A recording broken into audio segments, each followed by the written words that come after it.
Un cordial saludo a todos los oyentes de Radio María. Un día más, con la gracia del Señor, proseguimos el comentario del Catecismo de nuestra Madre la Iglesia. Nos habíamos quedado en el punto 2124, lo habíamos dejado a medio camino. Estamos en el tema del ateísmo, explicando el ateísmo como también dentro del primer mandamiento: amarás a Dios sobre todas las cosas. Lógicamente, difícilmente se va a poder amar sin creer en Él. Y además la fe y el amor, pues están íntimamente ligadas, ¿no? Fe y caridad y también esperanza son tres virtudes teologales que en el fondo son examinadas en el primer mandamiento. Bien, habíamos explicado en el punto 2124 que hay principalmente dos clases de ateísmo. Un ateísmo más de materialismo práctico. Explicábamos ayer que un vivir como si Dios no existiese, un plantearse la vida pues de una manera que nos absorbe, ¿no?, en totalidad, hasta el punto de que excluimos o rechazamos, ¿no?, la posibilidad de que exista otra cosa que explique la vida que la propia vorágine, la propia actividad material de buscar comodidad de vida, buscar un bienestar de vida, buscar determinados puestos, buscar un ascender, un triunfar, un ganar dinero, y parece que la vida se explica exclusivamente como un circuito cerrado, ¿no? Un circuito cerrado que se explica por sí mismo.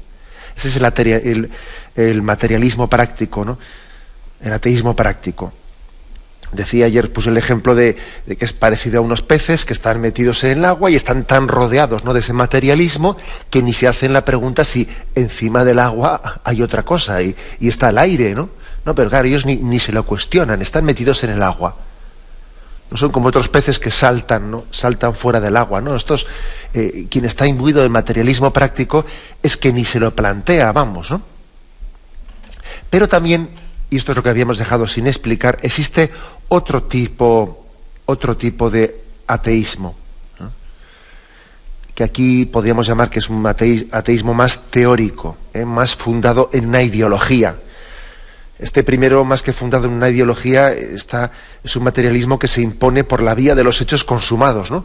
El materialismo lo llena todo, lo sofoca todo, hasta tal punto de que, pues cualquier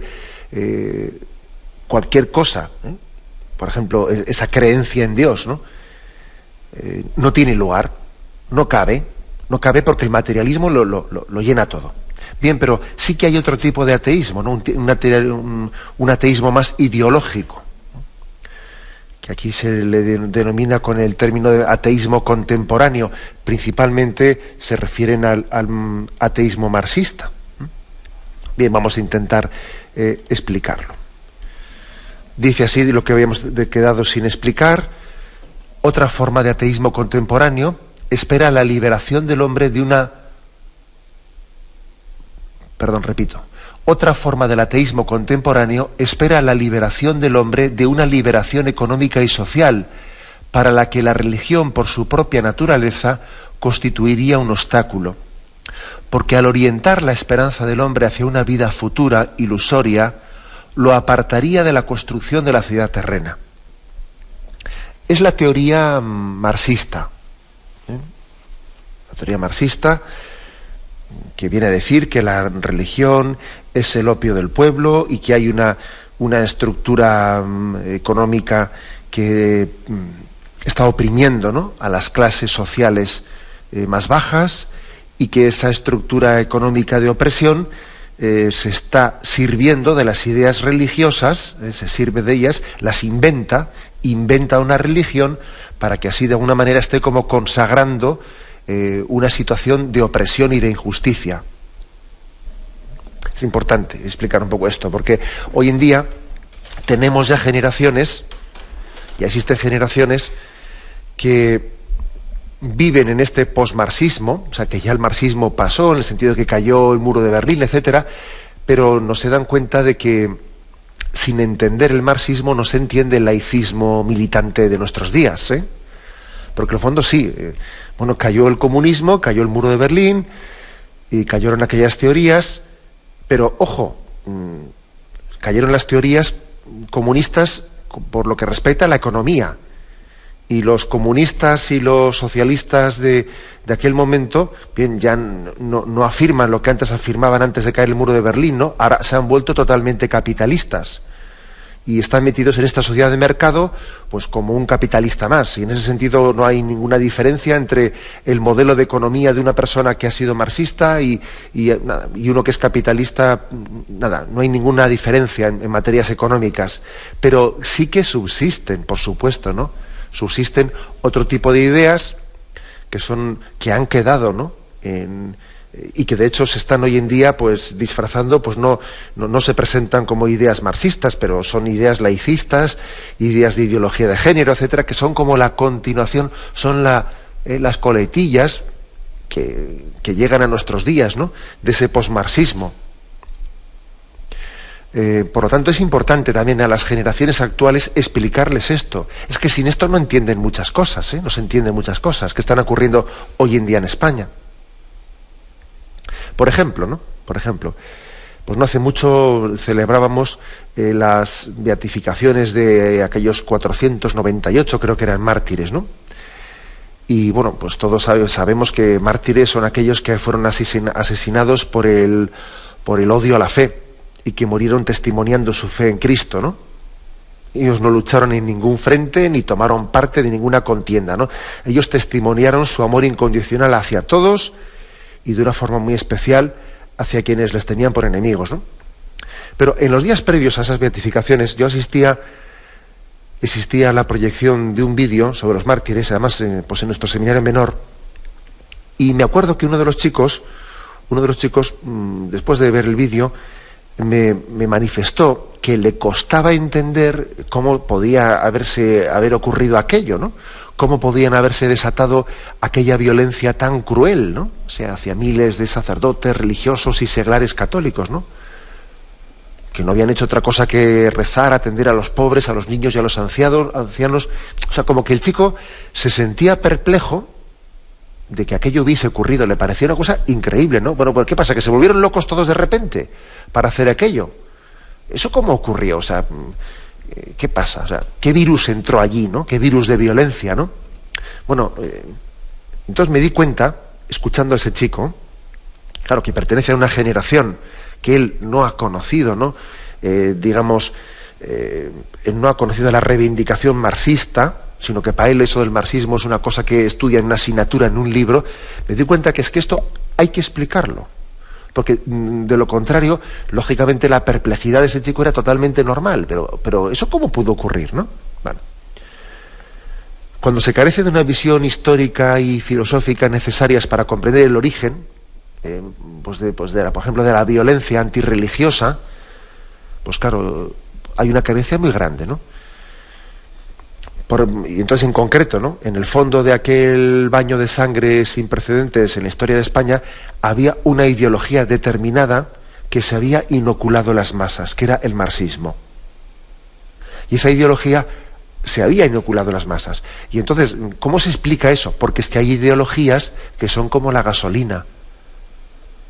Hay ideologías que son más peligrosas que las balas.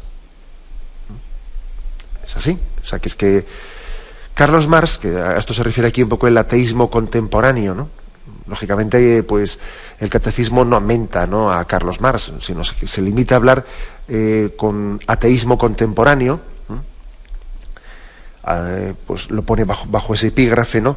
Pero es bueno que nosotros concretemos que Carlos Marx, que vivió del año 1818 a 1883, él fue el que hizo famosa la expresión de que la religión es el opio del pueblo. Es el opio, es como una droga. La religión es el opio del pueblo. Dice él que la religión no serviría sino para que los pobres se resignen a su destino en esta vida, consolándose los pobres de que en la siguiente vida pues no lo estarán pasando tan mal, ¿no? Es como un engañabobos que te dice, venga, tú aquí sigues siendo pobre, tú abraza tu cruz, aquí abraza la pobreza, y a la siguiente vida, ya allí serás rico para Dios, ¿no? Entonces, él dice, la religión se ha inventado para esto, ¿no? Es el opio del pueblo, se ha inventado para tener a la gente pobre contenta. Claro, pero ¿qué ocurre? Que como esta interpretación no se compaginaba fácilmente con todas las obras sociales de la Iglesia en favor de los más pobres y desheredados, pues el marxismo, curiosamente, atacó sin piedad a todos los religiosos que se dedicaban al ejercicio de la caridad, que atendían enfermos, que atendían ancianos, ¿no? Los atacó sin piedad, afirmando que no tenían, que estos religiosos que se dedicaban a la caridad, que no tenían otra finalidad que tranquilizar la conciencia de los ricos bienhechores, ¿eh? Y que estaban allí ayudando a los pobres, pero bueno, en el fondo lo que hacían es, porque estaban intentando, como les daban limosnas para ayudar a los pobres, estaban intentando como tranquilizar la conciencia de los ricos, ¿no? Para impedir la revolución. Entonces, menos limosnas y menos ayudar a los pobres y más revolución. Entonces, las ideas marxistas, a los primeros que asesinaron fueron precisamente a los religiosos que atendían a los pobres, ¿no? Estoy acordando de un episodio de la persecución religiosa de España, de unos hermanos de San Juan de Dios que atendían a los enfermos del manicomio, y los milicianos llegaron a por ellos pues en la hora en la que ellos estaban comenzando a distribuir la comida. Y bueno, llegaron allí, los cogieron, se los llevaron, los mataron al poco tiempo y los enfermos se quedaron sin comer ya. O sea, es decir, ya ese día ya se quedaron sin comer, ¿no? Es decir, en nombre de la justicia, voy a matarles a estos y luego a los enfermos no les dieron de comer, por cierto. Se fueron, los mataron y ¿quién atendió a esos enfermos, verdad? En nombre de la revolución hacemos cosas tan bárbaras como esas, ¿no? Bueno, pues esta es la explicación ideológica, ¿eh? Si uno piensa que la religión es el opio del pueblo y que las obras de caridad son una especie de tranquilizaconciencias de los que han dado limosna, ¿no?, para no hacer la revolución, bueno, pues claro, se van introduciendo una serie de ideologías que después, son como la gasolina para después que alguien encienda la cerilla y provoque la violencia. Marx afirmaba que la condición sine qua non para que el hombre se realice es negar la existencia de Dios. El hombre, decía él, solo podrá alcanzar su plenitud después de derribar a los dioses de su trono. Si no, el hombre no puede alcanzar su plenitud. En su opinión, pues él dice, Carlos Marx, que de la misma forma que los trabajadores están esclavizados por el capital, producto de su propio trabajo, es el capital, es el dinero el que les tiene esclavizados, ¿no? Así también los hombres están dominados por el producto de su propio cerebro, sus creencias religiosas. Ellos están como esclavos, por una parte, del capital, ¿no?, que tiene el empresario. Entonces hay que quitarle el capital y expropiarlo para que no le siga teniendo esclavo. Es el sistema comunista. Bueno, pues también dice, hay otra esclavitud, que no es la del capital. La otra esclavitud, dice Carlos Marx, es inventada por tu propio cerebro, es tus creencias religiosas, que te tienen atado y te impiden la revolución. Y te están diciendo, tienes que ser bueno, tienes que en esta vida aguantar para que en la siguiente vida, etcétera, etcétera, ¿no? Bueno, pues esta es la visión marxista, ¿no? Y luego el marxismo pues no pudo ser más claro a la hora de llamar a la violencia. Llamaba a colgar a los capitalistas de las farolas más próximas. Decía Carlos Marx, cuando llegue el momento no disfrazaremos nuestro terrorismo. Lo decía así, es una frase literal de él, ¿no? Cuando llegue nuestro momento no disfrazaremos nuestro terrorismo. Claro, y no lo disfrazaron, claro. Bueno, pues hay que decir que además que, como el marxismo, a diferencia del cristianismo, ¿no?, como el marxismo dice que cada persona es producto de su clase social, pues no hay esperanza alguna de que nadie pueda cambiar. Uno que es hijo de la clase capitalista, no cabe esperar que él cambie y ayude a ningún pobre. No. Hay que acabar con él. No cabe la redención personal, no cabe la conversión personal, sino solo la revolución de clases, ¿no? Una revolución violenta que habría de liberar a la clase proletaria de la clase capitalista. Bueno, pues es que esta es la historia, ¿no?, que a veces las nuevas generaciones desconocen.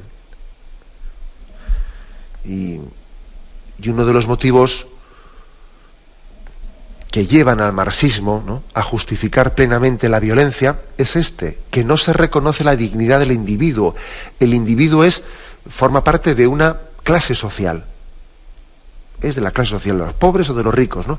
La persona es anulada, es absorbida por el colectivo revolucionario, por el partido, por la causa.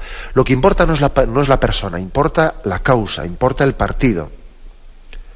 Anulado el individuo, el marxismo incita a los prejuicios basados en la clase social y promueve la violencia. Claro, si el marxismo no mira si una persona es buena, si una persona qué sentimientos tiene, no, mira de qué clase social es. Y entonces, claro, pues incita a los prejuicios basados en la clase social. Los ricos son así, los pobres son así. Y entonces promueve la violencia de unos contra otros, ¿no? La verdad es que nosotros tenemos muy claro que una persona, cada uno es único e irrepetible, ¿no?, delante de Dios. Y habrá ricos buenos, habrá ricos malos y habrá de todo en la vida, ¿no? Pero claro, porque nosotros no tenemos ese concepto de clases sociales, ¿no? Creemos en las personas, con nombre y apellidos, ¿no? No en las clases sociales, ¿no? Bueno, al anular la persona en pro de una clase social, en el fondo Karl Marx estaba actuando de un modo muy semejante a Hitler y al nazismo, que también encuadraba a las personas por razas. Si a Marx lo que le importaba era de qué clase social es, rico o pobre, a Hitler lo que le importaba es de qué raza es, ario o no ario. Pero tampoco le importaban las personas. Es que curiosamente, una vez negado a Dios, cuando uno niega a Dios, que es el auténtico garante de la dignidad del hombre, la auténtica garantía de que el hombre es algo grande, es Dios mismo, ¿no? Cuando alguien niega a Dios, pues el marxismo y el nazismo así lo hicieron, ¿no? Pues sus consecuencias son terribles, porque la persona deja de ser algo, ¿no? Lo que importa es qué clase social pertenece, de qué raza pertenece, ¿no? Y es curioso que las consecuencias funestas del marxismo y del nazismo pues fueron Auschwitz y el archipiélago Gulag, ¿no? Fueron acabar con el hombre, exterminarlo, ¿no? Entonces, claro, pues lo que decía aquel chico, ¿cómo es posible que fuese aceptada una filosofía tan brutal, cuya dinámica interna pues llevaba a la violencia y a la muerte? Bueno, pues sencillamente porque tenía un atractivo mesiánico. Lo que Marx decía es que vamos a liberar a las clases pobres, vamos a hacer una especie de paraíso terrenal en la tierra. Era un atractivo mesiánico muy grande lo que aquello tenía, ¿no? Y él explotó la miseria de los pobres hasta el extremo, la explotó para su partido político, presentándose como un Mesías redentor de la tragedia del hombre, ¿no? Hasta el punto de reubicar el paraíso. Dijo, el paraíso está aquí, ¿no? Y lo voy a hacer yo. Pues tú fíjate la que hizo. Fíjate qué paraíso hizo aquí, ¿eh? Por eso es importante, ¿no?, que también que nuestros jóvenes conozcan esto, ¿no? Que, por ejemplo, que se conozca el dato, no solo el de la persecución religiosa de España, sino, por ejemplo, que 200.000 sacerdotes ortodoxos rusos pues fueron eliminados, ¿no?, en el momento de la revolución comunista en Rusia. 200.000. Es que yo creo que uno se marea pensando en ese número tan elevado de sacerdotes ortodoxos que fueron eliminados en la revolución comunista rusa, ¿no? Es importante que entendamos que estas páginas tan negras de la historia de Europa no pueden explicarse solamente por un contexto sociopolítico, no, sino que su comprensión tiene que ser también en base a las ideas erróneas que han echado gasolina al fuego, ¿no?, de las injusticias sociales. Claro, habría problemas sociales, claro, había injusticias sociales, ¿no? Pero alguien ha echado gasolina con unas ideas erróneas y falsas, ¿no? Existen ideologías fratricidas, y existen ideas erróneas, ¿no?, que pueden ser cómplices de los asesinatos de los inocentes, ¿no? Aquel refrán que dice, siembra vientos y recoge tempestades, bueno, pues bien cabe aplicarlo a este caso concreto. Pero bien, nos hemos pasado en el tiempo, tenemos un momento de reflexión y continuamos enseguida. Continuamos el comentario del punto 2124, donde en su segunda parte se habla del ateísmo contemporáneo, del ateísmo teórico. Ese ateísmo teórico que estábamos comentando que principalmente pues se encarnó en el marxismo, ¿no? la acusación de Carlos Marx era de que la religión pretende que el hombre se evada de sus esperanzas humanas para consolarlo con una esperanza teologal. Sin embargo, ¿qué hay que decir? Pues que han pasado muchos años y que luego la historia nos acaba poniendo cada uno en nuestro sitio. Han pasado muchos años desde que el marxismo formulase aquella ideología, ¿no? Y entre tanto hemos sido testigos, por poner un ejemplo emblemático, de cómo los obreros católicos de Polonia, de la Polonia comunista, se apoyaban en la esperanza teologal, en el más allá, se apoyaban para ver realizadas sus esperanzas de un mundo más justo aquí. Y aquellos obreros, su fe católica les sirvió para hacer frente a las injusticias de las que estaban siendo objeto por un gobierno tirano. Luego no era verdad eso de que la religión servía era una especie de engañabobos para evadirnos y tú espera en el cielo y no luches aquí por la justicia, ¿no? Y el testimonio de aquellos obreros y tantísimos otros cristianos ha venido a demostrar, como afirma su santidad Benedicto XVI, ¿no?, en la encíclica Spe Salvi, que la esperanza en Dios no solo es informativa, sino, dice él, es preformativa. O dicho de otro modo, nuestra fe fundamenta y sostiene todas y cada una de las esperanzas de la vida en curso. La esperanza no solo es espera en el más allá, sino que el más allá, esa esperanza en el más allá transforma el aquí y el ahora, ¿no?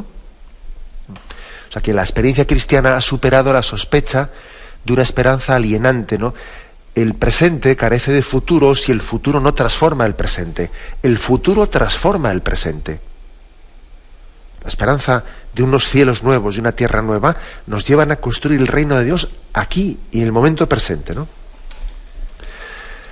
En realidad, vamos a ser claros, ¿no? Lo que hoy estamos comprobando, frente a aquella teoría del marxismo, del opio del pueblo y de la que te pego, ¿no? Lo que estamos comprobando es que el verdadero opio del pueblo, eso me lo habéis escuchado a mí más de una vez, el verdadero opio del pueblo es el materialismo, el pan y circo. Ese sí que es el verdadero opio del pueblo, ¿no? Pues nada, ¿no? Como tenemos todas las necesidades cubiertas, como yo vivo cómodo, y además España ha ganado la Copa de Europa, ¿sabes? Pan y circo. Le tenemos a la gente contenta con un poco de fútbol y algo más, ¿sabes? Y le compramos un móvil nuevo, que ha nacido un móvil estos de nueva generación y puedes enviar no sé qué cosas, y además han hecho un plan para verano que puedes mandar más mensajitos gratuitos, puedes mandar 1.500 mensajes por 3 euros. Aunque sea un poco crudo lo que estoy diciendo, pero este es el pan y circo. Este sí que es el verdadero opio del pueblo. El verdadero opio del pueblo es pan y circo. Claro, que de alguna manera la falta de una esperanza con mayúsculas, la falta de una esperanza teologal, ha motivado pues que nuestras esperanzas terrenas se diluyan en el bazar de los egoísmos de esta vida, cada uno a lo suyo. Cada uno que se busque la vida y cada uno que busque su comodidad y su bienestar y su calidad de vida, ¿no? O sea, curiosamente, toda aquella teoría comunista que decía que la religión es el opio del pueblo ha desembocado en esto, que el verdadero opio del pueblo es el materialismo. Entonces la verdad es que se podía hacer una pregunta, ¿no? Aquí hablamos de 2 tipos de ateísmos, ¿no? El ateísmo práctico, el ateísmo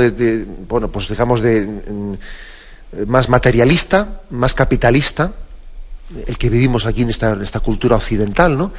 Y el materialismo más teórico, ¿no? El que venía de Carlos Marx, de esas teorías que decían que la religión es el opio del pueblo, que había que quitar la religión para que las clases dirigentes y las clases sociales de los ricos no se justificasen en ello para oprimir a los pobres. O sea, un materialismo más capitalista como el nuestro, o ese materialismo comunista.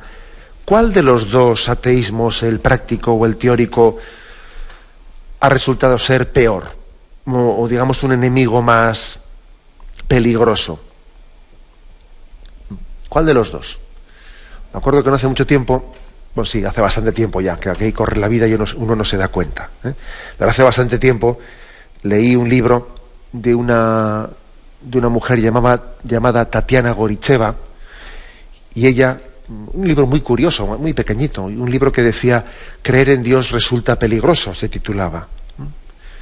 Y ella contaba la experiencia de una joven, una mujer, que había ya sido educada en la Unión Soviética ya en el ateísmo. Alguien que ya desde su nacimiento, desde su educación, ya se le había eliminado, ¿no?, pues la idea de Dios desde pequeña, ¿no? Y así, y había tenido pues una vida, tenía varias carreras, una mujer pues intelectualmente muy competente, pero que había tenido una vida pues fruto de una concepción atea de la existencia, había practicado 3 veces el aborto, había tenido todo tipo de relaciones, había llegado a un grado de degeneración propia a la que lleva el materialismo, la concepción materialista de la vida, ¿no? Y llega un momento en el que esta mujer, intentando escapar de sus estrés o lo que sea, se cuenta ahí en el libro que se metió a hacer un ejercicio de yoga para relajarse un poco, y un día quien dirigía aquel curso de yoga les debió dar una oración que ella ni conocía, que se llamaba Padre Nuestro, el Padre Nuestro, para que lo rezasen. Y Dios quiso que en ese ejercicio de recitación, que el que les dio la oración ni se lo dio con sentido de fe, se lo dio como jugando un poco la relajación, ¿no?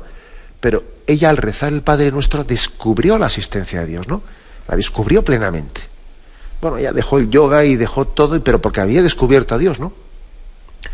Y en ese momento ella tiene su conversión, se enfrenta, claro, el hecho de convertirse en la universidad le causa problemas, le expulsan, le quitan la cátedra, le todo, y llega un momento en el que le ponen como alternativa ir el exilio en Occidente, expulsarla de la Unión Soviética o ir a la prisión. Y ella elige el exilio, ¿no?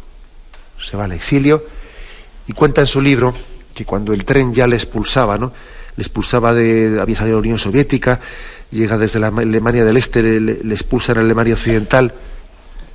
Ella desde el tren veía al otro lado del muro de Berlín, veía algunos símbolos, algunas luces de neón, veía grandes anuncios, y ella pensaba, ¿no?, en su ingenuidad, ella pensaba, ahí está el Occidente, ¿no?, está el Occidente espiritual. Salgo de esta prisión en la que la religión es perseguida, ¿no?, la religión es prohibida, voy a llegar al Occidente pulmón espiritual, ¿no? Y ella veía aquellos anuncios pensando que aquellos anuncios de fosforescentes iban a ser anuncios, decía ella, ¿no?, que anunciaban la espiritualidad del hombre, ¿no? Y cuando llegó allí, se dio cuenta que era un anuncio de champú y otro de no sé qué. Y entonces es cuando comenzó a hacer la cruda experiencia de que Occidente vive un ateísmo práctico, no teórico, pero práctico durísimo, ¿no? Entonces yo dije, pero bueno, pues aquí la gente, si aquel gran anuncio que yo veía desde el otro lado del muro resulta que anuncia champú y anuncia no sé qué, pero aquí todo el mundo está a sus tonterías. Si aquí todo el mundo está drogado con sus tonterías, con su dinero, con su bienestar, ¿no? Claro, ¿cuál es la conclusión? Pues que entre los dos ateísmos, el práctico y el teórico, el marxista y el capitalista, en el fondo yo creo que casi es peor el capitalista. No, para empezar, que los dos se han fundido, los dos se han igualado, porque hay que decir que los marxistas de antaño, pues hoy en día han devenido en una especie de laicismo liberal, que en economía, como he dicho antes, han pasado a ser capitalistas, ¿no? Pero el posmarxismo continúa entre nosotros y el ateísmo teórico y el ateísmo práctico se han fundido y casi se confunden, se confunden, ¿no? Y es importante, ¿no?, que tengamos también esta capacidad de decir, ojo, en el momento presente a nosotros casi nos puede hacer más daño. También las ideologías hacen daño, por supuesto, ciertas ideologías laicistas, por supuesto, pero yo creo que también nos puede hacer un daño superior la política de los hechos consumados en nuestra vida, ¿no? Una vivencia materialista que lo llena todo, lo invade todo, y en la que no hay sitio para Dios, no hay sitio para nada que no sea poder, placer o dinero, ¿no?, que son como los 3 grandes dioses, ¿no? Poder, placer y dinero. Y ese ateísmo práctico se acaba infiltrando, ¿no?, nuestros corazones y nuestras almas casi sin darnos cuenta, ¿no?, sin haber hecho una opción, sin que ideológicamente hayamos dicho pienso esto. No, no es que pienso esto, me veo arrastrado a eso. No es algo que tú elijas. El ateísmo práctico, más que ser una opción de la persona, es algo a lo que se ve arrastrado. Bien, tenemos un momento de reflexión y continuamos enseguida. Continuamos con esta edición del Catecismo de la Iglesia Católica. Estamos hablando sobre el ateísmo. Decíamos que hay dos clases de ateísmo, el ateísmo práctico y el ateísmo teórico, que están especialmente explicadas en el punto 2124. Aunque sea brevemente, explicamos la primera parte del punto 2125, donde se habla de cómo el ateísmo, pues en su versión más práctica o su versión más teórica, que rechaza o niega la existencia de Dios, es un pecado contra la virtud de la religión. Aquí se hace una referencia a Romanos, capítulo 1, versículo 18 y siguientes. Lo voy a leer. En efecto, dice, la cólera de Dios se revela desde el cielo contra toda impiedad e injusticia de los hombres que aprisionan la verdad en la injusticia. Pues lo que de Dios se puede conocer está en ellos manifiesto. Dios se lo manifestó. Porque lo invisible de Dios, desde la creación del mundo, se deja ver a la inteligencia a través de sus obras, su poder eterno y su divinidad, de forma que son inexcusables, porque habiendo conocido a Dios, no le glorificaron como a Dios ni le dieron gracias, antes bien, se ofuscaron en sus razonamientos, y su corazón insensato se entenebreció.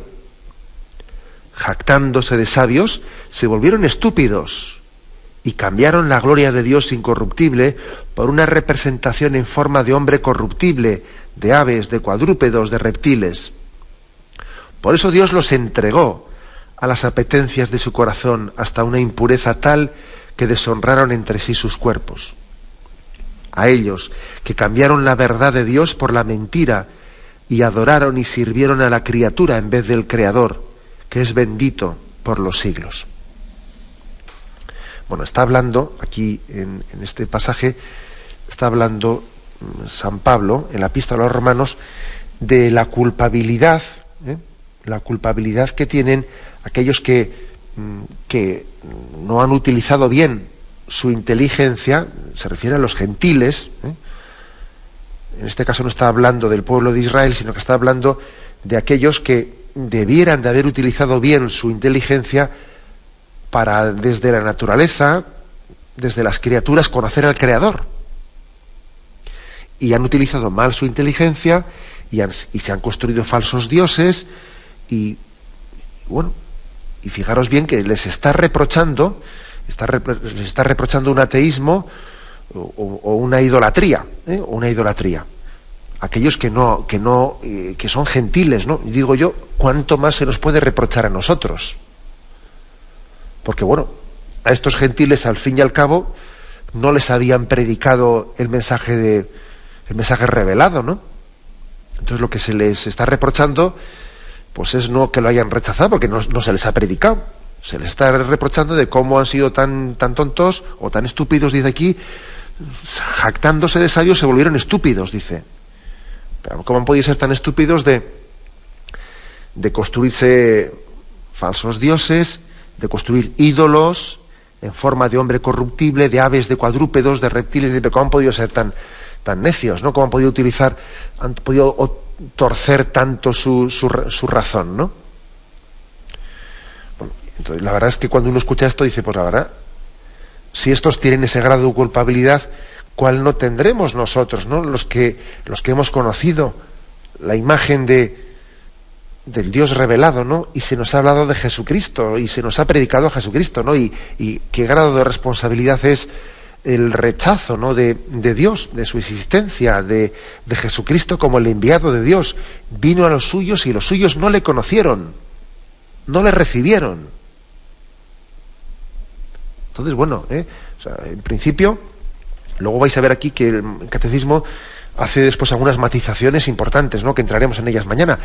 Pero así de entrada, claro que el ateísmo es un pecado. Luego habrá que ver pues el grado de culpabilidad de la persona, ¿no? Pero en sí mismo, el ateísmo, claro que es un pecado, ¿no?, objetivamente hablando, contra la virtud de la religión. Porque es que, claro, estamos hablando de que Dios se revela, Dios se descubre, Dios viene a nosotros, y nosotros en nuestra dureza de corazón no la recibimos, ¿no? Parece como que nos molesta, parece como si me quitase a mí mi puesto, ¿no? Porque es como si yo estuviese entronizado en mi yo, y yo fuese yo el centro, ¿no? Entonces, claro, si confieso a Dios, si confieso su existencia, parece que es Él el que es Dios, a Dios a quien tengo que dejarle yo pues ese trono, ese puesto de realeza en mi vida. Yo tengo que... Entonces, bueno, ojo, que por supuesto que el hombre tiene también una responsabilidad moral de su increencia. Y de esto hablamos pocas veces, que en los santos evangelios pues también se habla de ello, ¿no? Y habla del que el que no crea, el que no crea, habla también de la posibilidad de que la condenación esté referida al rechazo explícito de la fe culpable por parte del hombre. O sea, que no seremos únicamente juzgados por el Señor, pues del amor. Sí, seremos juzgados por el amor, pero no exclusivamente. O sea, fijaros que allí dice el Evangelio: tuve hambre y me disteis de comer, tuve sed y me disteis de beber. Pero también dice al mismo tiempo: el que crea se salvará, y el que no crea y el que rechace, ¿no?, la fe y sea culpable de ese rechazo, se será condenado. Ojo, también dice eso el Evangelio. No podemos arrancar esa página, aunque a esta cultura actual le resulte antipática.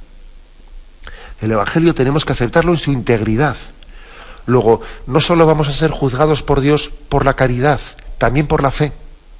También por la fe. O sea, luego también puede existir una culpabilidad en el rechazo de la fe, ¿no?, en ese cerrarnos al don de Dios revelado, o incluso, como dice este texto de Romanos capítulo 1, que podemos ser culpables de no utilizar bien la razón para concluir en la lógica humana, en el razonamiento humano, que ha tenido que haber un creador que ha creado el mundo, ¿no? Las criaturas no existen sin creador. Y por no haber utilizado bien esa capacidad de conocimiento de la verdad que Dios ha dado al hombre, también aquí la carta de los Romanos les habla de necios, ¿no?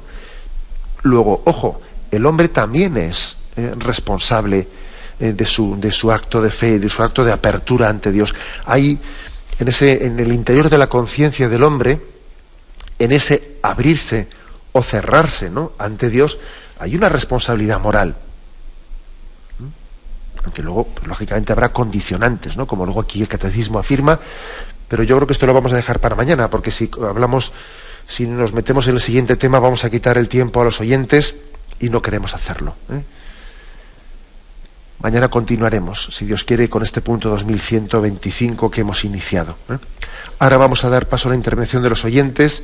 Podéis llamar para formular vuestras preguntas al teléfono 917-107-700.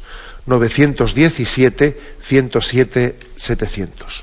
Sí, buenos días, ¿con quién hablamos? Hola, buenos días, mire, con Begoña. Adelante, Begoña. Buenos días, mire, monseñor, tiene un programa que engancha, quería decirle, hablar entonces sobre Moisés, que como estaban en el desierto y como pecaban tanto, pues Dios les castigó con una plaga de culebras. Y como Dios le dijo que el bastón que tenía él, que se iba a formar como una culebra, y al que le picaba esas culebras, si tocaban ese bastón, se curaban. ¿No es algo así? Me parece que sí, ¿no? Igual estoy confundida. Bueno, entonces... sí, adelante. Luego. Quería decir que si esto yo lo tomo como una cosa que si tocas el bastón, parece que se curan por el bastón, no porque Dios les ha dado esa gracia de que se curen, ¿no? Eso es como lo que tenemos la costumbre nosotros de tocar el manto a la Virgen, o tocar el pie a un santo, o cualquier cosa, como en vez de que es por cosa de Dios, sino que por cosa de lo que tocamos. Ya. No sé si me he entendido bien. Sí, le entiendo, sí. Y luego también tenía otra pregunta, pues sobre el pecado del otro día, que decía que si no le daban la comunión a una persona porque veían que no estaba digna para comulgar, entonces yo veo que Jesús no se portaba de esa manera con nosotros, porque lo que Jesús quería para nosotros, en el Evangelio pone, no nos llamaba pecadores a nosotros, nunca nos ha apuntado con el dedo, porque cuando la mujer adúltera le dijo que primero que tuviera libre de pecado, que tuviera la primera piedra, y con María Magdalena también nunca le llamó tú has pecado, sino que no peques más. Nunca, siempre Jesús a las personas nos quiere tanto que no nos llama pecadores, sino que no quiere es el pecado, no quiere el demonio. Y por eso yo veo que eso de negar la comunión a una persona es como con el dedo decirle tú eres un pecador, lo que Jesús no ha hecho con nosotros. Y no me parece, no sé si está bien así a simple vista, porque pueden volver esas personas al redil cuando le has dicho tú que eres un pecador. Parece que huyes más de la iglesia en vez de atraerlos, porque los enfermos necesitamos medicinas, y eso también yo lo veo por ese lado. Usted ya me lo contestará, ¿eh? De acuerdo. Bueno, gracias, ¿eh? Bueno, dos cosas. En primer lugar, el episodio de las serpientes, un poco yo creo que ahí igual se le han podido mezclar dos cosas. Lo que cuenta la Sagrada Escritura es que Moisés, Yahvé le pidió que hiciese una serpiente de bronce y que la levantase. Y todos aquellos que mirasen con fe aquella serpiente de bronce quedarían curados de la picadura de la serpiente. Bueno, pues esa serpiente de bronce elevada sobre un palo para que todos los que la mirasen quedasen sanados, nosotros la hemos visto como una imagen de la cruz, porque Jesús elevado sobre la cruz la mirada de fe a ese Cristo levantado sobre la cruz nos sana de la mordedura del pecado en nuestra vida. Luego se trata de una mirada de fe, no de un acto supersticioso de que toco, no, es una mirada de fe a Cristo crucificado, ¿no? Que estaba prefigurada en aquel pasaje del Antiguo Testamento de aquella serpiente de bronce, no es como una prefiguración, pero no se trata de una superstición, sino de una mirada de fe, la que mira a Cristo crucificado y es el acto de fe en que Cristo me redime y me justifica, ¿no? Como dice San Pablo, el que nos purifica. Con respecto a lo segundo, yo creo que en mi opinión, hay que matizar bastantes cosas lo que ha dicho usted. Vamos a ver, en primer lugar, no es cierto eso de que Jesús no nos llamase pecadores. Jesús nos advirtió, y además habló con convertíos y crecer el Evangelio. Incluso dijo raza de víboras, ¿no? Que sepulcros blanqueados, que por dentro, que por fuera estáis con buenas apariencias, pero por dentro estáis llenos de corrupción y de pecado. Y eso no se lo dijo únicamente a algunos fariseos, nos lo dice a todos. Jesús sí nos llama pecadores, pero no nos llama pecadores para insultarnos, ¿no? Porque nos quiere, o sea, su amor le lleva a hablarnos en verdad. O sea, cuando a alguien se le quiere, hay que hablarle de la verdad de su vida, no hay que ocultarle el problema. Claro, es que Jesús nos llama pecadores porque es que lo somos, porque es que necesitamos que nos lo recuerden y que necesitamos convertirnos, ¿no? Jesús, por supuesto, que dijo convertíos y crecer el Evangelio. Ojo, no pensemos que llamarle a alguien pecador es ser algo contrario al Espíritu de Jesucristo. No, es que el pecador está llamado a la conversión. Luego no nos armemos un lío con esto, ¿no? El hecho de que digamos que hay que comulgar en gracia de Dios, que hay que estar en gracia de Dios para comulgar, que no se debe comulgar estando en pecado mortal, eso no es contrario al amor de Jesucristo, sino que es que el amor de Jesucristo nos lleva a vivir en verdad. Fue el Señor el que nos propuso aquella parábola famosa de aquel hombre que invitó a su banquete a todos los pobres, porque habían rechazado la invitación primeramente todos los principales del lugar, ¿no? E invitó a todos los pobres. Pero hubo allí uno que entró sin el traje de fiesta. Y entonces aquel señor le dijo, ¿tú cómo vienes aquí a este banquete sin el traje de fiesta? Eres pobre, eres pecador, pero el Señor te pide que tengas el traje de fiesta, es decir, que estés en gracia de Dios para participar del banquete de la Eucaristía. Todos los pecadores hemos sido llamados por Jesucristo, pero Él nos pide que para participar de sus sacramentos lo hagamos con conciencia de indignidad. Señor, yo no soy digno de que entres en mi casa. Luego, lógicamente, tengo que acercarme en gracia de Dios y pedirle perdón, ¿no? Porque no soy digno de estar en su presencia. Luego, yo creo que no hay que armarse líos con... O sea, a mí me parece que el oyente tiene mezcladas ahí algunos conceptos que hay que purificar. El Señor, o sea, llamarle... Cuando Jesús nos llama pecadores, lejos de estar ofendiéndonos, nos está amando, porque nos está diciendo la verdad. Y lo mismo hace la Iglesia en su predicación, ¿no? Cuando nos dice, convertíos de vuestro pecado, bendito sea Dios que nos dice eso, porque es que nos quiere, y nos quiere en verdad. Adelante, vamos a un siguiente oyente. Buenos días. Buenos días, don José Ignacio. Muy agradecido por su programa. Yo le preguntaba, para esta gente de ahora, un hijo mío, que están metidos en este ateísmo materialista, modernista, yo decía, la Biblia de Martín Descalzo, yo la he leído y parecía que hablaba de Jesús y hablaba de Dios, poniéndole presente en un mundo como si fuera el mundo de entonces. Sería bueno orientarles a ver si querían leerla. Pues que cada vez es tan difícil atacarles a esta gente, que además tienen, claro, carreras técnicas y están metidos en ese mundo, y es un problema para nosotros grandísimo, para los padres. ¿Qué se les podría decir? ¿Qué se les podría orientar? De acuerdo, muchísimas gracias, ¿no? Y la verdad es que desconozco esa Biblia de Martín Descalzo, pero sí que conozco al autor, y Martín Descalzo pues es un autor de toda confianza, ¿eh? Entonces estoy convencido de que sus escritos sí podrán ser de ayuda, ¿no?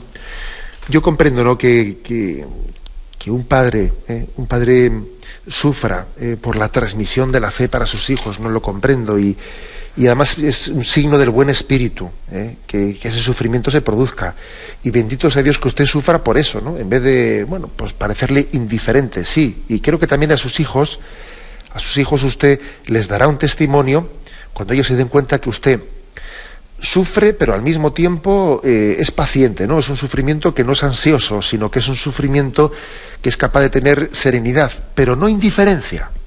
Ojo, sufrimiento no ansioso, paciente, pero no indiferente, no indiferente. Yo creo que, bueno, pues en su oración por sus hijos, etcétera, pues sí, puede ser bueno que usted comparta con ellos cierta literatura, pues del estilo que le ha dicho, que así también usted tiene una materia de conversación con ellos, ¿no? Ojalá también, pues con motivo de algún regalo, de algún nacimiento de un nieto, o de lo que fuera, usted puede introducirles, ¿no? El nacimiento de los nietos, yo creo que también es otro momento de gracia, ¿no? Un momento de gracia para hacer presente ahí el don de Dios, el don de Dios. Adelante, damos paso brevemente a una última llamada. Buenos días. Padre, muy brevemente. Sí, adelante. Es una consulta de programas pasados sobre el matrimonio, porque mire, cuando yo oí hace unos días pasados que el casarse sin fe, pero bueno, van a la iglesia por lo que ya sabemos, la parafernalia y nada más, pero si van sin fe, si luego no practican, es un sacrilegio, y yo es la primera vez que lo oía y me impactó mucho, porque ya se sabe que no está bien, que van en pecado, que hasta incluso comulgan, pero es que yo lo que veo ahí, padre, es que la iglesia, no la iglesia, sino en ciertas parroquias y en ciertos sitios, los sacerdotes nunca han nombrado que casarse sin esa fe, sin ese convencimiento, sin ese nada, se comete un sacrilegio. Es la primera vez, y eso sí se debía de decir más. Sí se debía de proclamar más, porque incluso yo en ese sentido no me callo cuando digo, vamos sin fe, me meto yo, bueno, yo ya estoy casada, más que casada, ya he casado hijos, pero ¿y cuánto se sufre cuando ves que, bueno, si tienes que respetar hasta cierto punto, pero diciendo las verdades? Eso no está bien, y como no está bien, incluso en personas catequistas. ¿Qué vamos a hacer? Es su día, es que está así, es que hay que apoyarlo. Muy bien, no, apoyarlo no. Tienes que compartirlo, comprenderlo, llenos de cariño, somos sus padres, y comprender la situación, por desgracia, que tenemos hoy. Pero tampoco apoyarnos ni decirle, hijo mío, sí es verdad, lo está haciendo todo el mundo. como lo está haciendo todo el mundo, unos más. No, eso no está bien. Y yo te tengo que ir y acompañar, aunque sea en contra de mi voluntad, porque eres mi hijo. Pero de todo eso que ya sabemos y que tenemos que luchar incluso con los mismos que estamos dentro del apostolado y de la catequesis y con nosotros mismos, padre. Disculpe que le cortemos porque tenemos el tiempo ya encima, ¿eh? Bueno, pues yo creo que evidentemente lo que expresa la oyente pues es cierto. Es decir, yo pienso que no existe caridad sin verdad. No existe caridad sin verdad, ¿no? Y como he dicho un poco a la señora anterior, que cuando hablaba de que, bueno, pues si decirle a alguien, que es pecador, puede ser algo contrario a la caridad. No es algo contrario a la caridad. Hay que ver las formas de decírselo, que no sean formas inmisericordes, ¿no? O que estén expresando casi una antipatía. O sea, que las formas sean caritativas, pero la auténtica caridad es la verdad. Con lo cual, por supuesto que también hay que decirle a los novios, oye, si vosotros os acercáis sin fe católica, ¿no?, a recibir un sacramento, estáis cometiendo un sacrilegio, porque estáis jugando con las cosas de Dios para buscar un entorno estético, pero estáis haciendo un teatro. ¿No? Entonces, jugar con las cosas de Dios para hacer un teatro, lógicamente, es un grave sacrilegio, ¿no? Bien, me despido con la bendición de Dios Todopoderoso, Padre, Hijo y Espíritu Santo. Alabado sea Jesucristo.